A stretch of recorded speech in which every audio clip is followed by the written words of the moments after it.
Welcome to N Times. This is Nizam. ఆంధ్రప్రదేశ్లో ప్రస్తుతం జరుగుతోంది అరాచకానికి అంతం, అన్యాయానికి శిక్ష.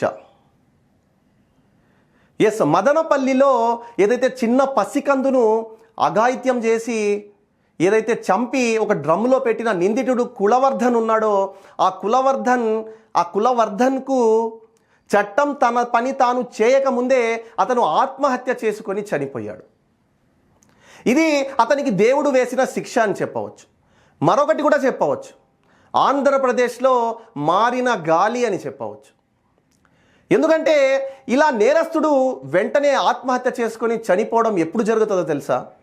ఎప్పుడైతే పోలీసు వ్యవస్థ పటిష్టంగా ఉంటుందో, అతనికి ఖచ్చితంగా శిక్ష పడుతుంది అని భయం ఎప్పుడైతే ఉంటుందో, అప్పుడు ఇటువంటి పనులకు నేరస్తులు పాల్పడుతుంటారు. ఆ చిన్నారి తల్లిదండ్రులతో సహా ఊరి ప్రజలు కానీ ఇరు తెలుగు రాష్ట్రాల ప్రజలు కూడా కోరుకున్నది కూడా అదే. ఏది? నిందితుడికి బతికే అర్హత లేదు, వాడికి శిక్ష ఖచ్చితంగా పడాలి, అది కూడా ఉరి శిక్ష వెంటనే పడాలి అని చెప్పి. మనము 2018 ఒకసారి వెళ్దాం. 2018 ఒకసారి వెళ్తే 2018లో దాచేపల్లిలో ఒక మైనారిటీ వర్గానికి చెందిన మైనర్ బాలిక 9 ఏళ్ల బాలికపై ఒక సుబ్బయ్య అనే వ్యక్తి అత్యాచారానికి పాల్పడితే అప్పటి ముఖ్యమంత్రి వర్యులు నారా చంద్రబాబు నాయుడు గారు వెంటనే స్పందించి 17 ప్రత్యేక పోలీసు బృందాలను ఏర్పాటు చేసి ఆ నిందితుడిని ఖచ్చితంగా శిక్షించాలని చెప్పి అతను ఆ ఉచ్చులో బిగిస్తే ఆ ఉచ్చులో బిగుసుకున్న ఆ నిందితుడు ఎవడైతే ఉన్నాడో ఇంకా తనకు శిక్ష తప్పదు, శిక్ష పడుతుంది ఖచ్చితంగా అని చెప్పి భయపడి అతను ఆత్మహత్య చేసుకొని చనిపోయాడు. ఎస్, అటువంటి ప్రభుత్వం ప్రస్తుతం కొనసాగుతోంది.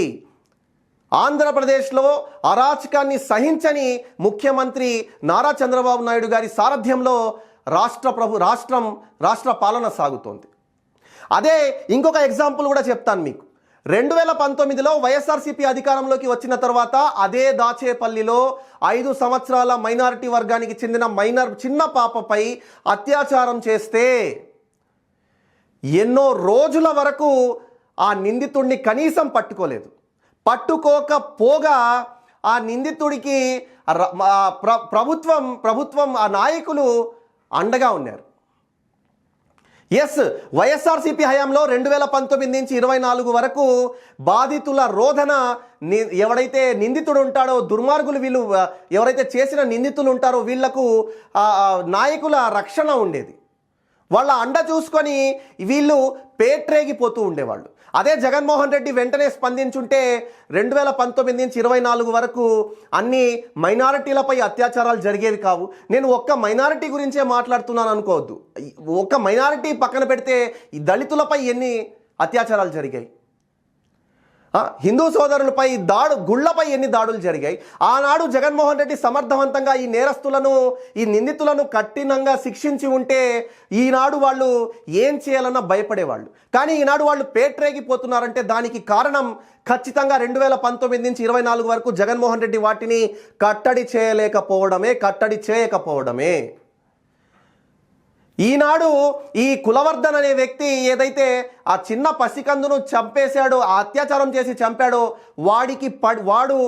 దేవుడు వాడికి వేసిన శిక్ష ఏదైతే నారా చంద్రబాబు నాయుడు గారి రూపంలో, ముఖ్యమంత్రి వర్యుల రూపంలో ఏదైతే పోలీస్ యాక్షన్ తీసుకుంటుంది, వాడిని కఠినంగా శిక్షిస్తుంది, వాడికి ఉరి శిక్ష పడుతుందన్న భయం వాడి గుండెల్లో ఎప్పుడైతే వాడి మనసులో, వాడి మెదడులో వచ్చిందో, వాడు వెంటనే పోలీసుల నుంచి తప్పించుకొని చనిపోయాడు.